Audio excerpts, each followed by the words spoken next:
Bonjour à tous et bienvenue dans cette nouvelle vidéo.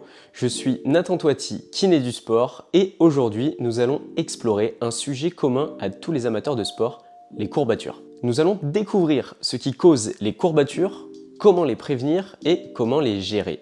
Commençons sans plus tarder. Premièrement, qu'est-ce que les courbatures? Les courbatures, également connues sous le nom de douleurs musculaires d'apparition retardée, DOMS en anglais pour Delayed Onset Muscle Soreness, sont des douleurs et des raideurs musculaires qui surviennent généralement après un exercice physique intense ou non familier. Ces douleurs peuvent se manifester entre 24 et 48 heures après l'activité et atteindre leur pic de douleur après environ 72 heures. Maintenant, nous allons directement passer à la partie la plus intéressante de cette vidéo, sûrement la question que vous vous posez: qu'est-ce qui cause les courbatures? Dans la littérature, plusieurs versions divergent quant à l'apparition des courbatures. Les courbatures sont principalement causées par un mécanisme complexe qui implique des microdommages aux fibres musculaires lors d'un exercice physique intense ou non familier, comme je le disais précédemment.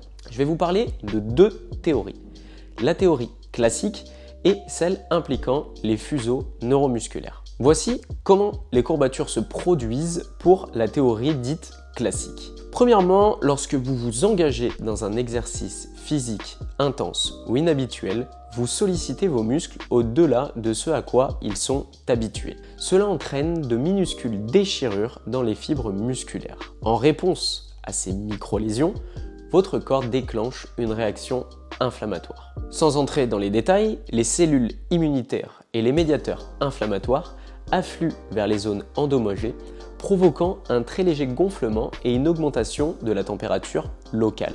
Tout cela, en plus de la durée de l'exercice réalisé, eh bien ça génère une accumulation d'acide lactique, puisque en effet, vos muscles produisent de l'acide lactique, un sous-produit du métabolisme anaérobique. Lorsque vous atteignez un seuil d'effort élevé, l'accumulation d'acide lactique peut provoquer une sensation de brûlure musculaire pendant l'effort. Cependant, les courbatures elles-mêmes ne sont pas directement causées par l'acide lactique, contrairement à ce que l'on pensait auparavant. Après l'exercice, une fois qu'il est terminé, votre corps entame le processus de réparation des fibres musculaires endommagées. Les cellules satellites, des cellules musculaires spécialisées, sont activées et fusionnent avec les fibres musculaires endommagées pour les réparer. Pendant le processus de réparation, les terminaisons nerveuses dans les muscles sont stimulées, ce qui envoie des signaux de douleur à votre cerveau. Eh bien, c'est cette sensation de douleur et de raideur musculaire qui caractérise les courbatures selon la théorie classique. Il est important de noter que les courbatures diffèrent des blessures musculaires qui sont plus graves. Les courbatures sont généralement bénignes et disparaissent spontanément après quelques jours. Tandis que si l'on parle des blessures musculaires, elles peuvent nécessiter un traitement médical spécifique. Mais vous l'aurez compris, les courbatures sont encore plus complexes que ça. À présent, nous allons parler de la relation entre courbatures et fuseaux neuromusculaires. Les fuseaux neuromusculaires jouent un rôle très important dans la perception des courbatures. Ces récepteurs sensoriels spécialisés sont présents dans les muscles et sont sensibles aux changements de tension musculaire. Ils sont impliqués dans le réflexe myotatique qui régule la longueur et la tension des muscles, comme vous pouvez le voir sur l'image qui s'affiche juste ici. Lorsque vous attaquez votre exercice physique intense et que vous n'avez pas l'habitude de faire, eh bien les fuseaux neuromusculaires sont sollicités de manière significative en raison des contractions musculaires excentriques répétées et intenses. Et on va avoir des allongements et des raccourcissements de muscles très fréquents. Cette sollicitation excessive peut provoquer une surstimulation de ces fuseaux neuromusculaires. Et cette surstimulation des fuseaux neuromusculaires, eh bien, elle va déclencher une réaction de défense dans le système nerveux central.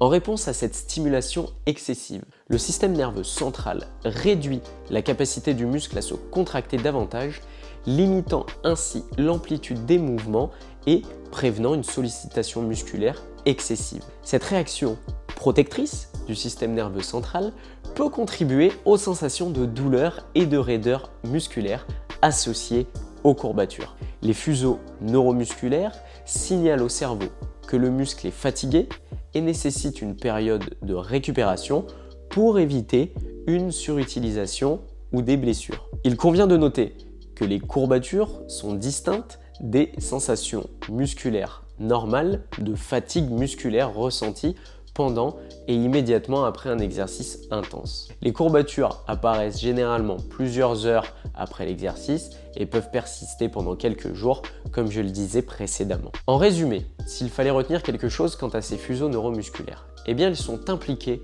dans la perception des courbatures en signalant au système nerveux central les changements de tension musculaire résultant de l'exercice intense. Cette stimulation excessive des fuseaux neuromusculaires contribue à la sensation de douleur et de raideur musculaire caractéristique des courbatures. Maintenant, avant de partir sur la section prévention et gestion des courbatures, je souhaiterais vous faire part d'une étude scientifique très intéressante que je vous invite à consulter de Soncody et ses collaborateurs qui date de 2020. Il s'agit d'une étude assez complexe mais passionnante si vous voulez découvrir le mécanisme des courbatures. Je ne vais vous faire part que des points les plus simples entre guillemets puisque c'est quand même assez compliqué. Le lien de l'article sera dans la description de la vidéo. Premier point, les DOMS, ou courbatures c'est la même chose, pourraient être considérés comme une axonopathie compressive aiguë des terminaisons nerveuses du fuseau neuromusculaire. Deuxième point,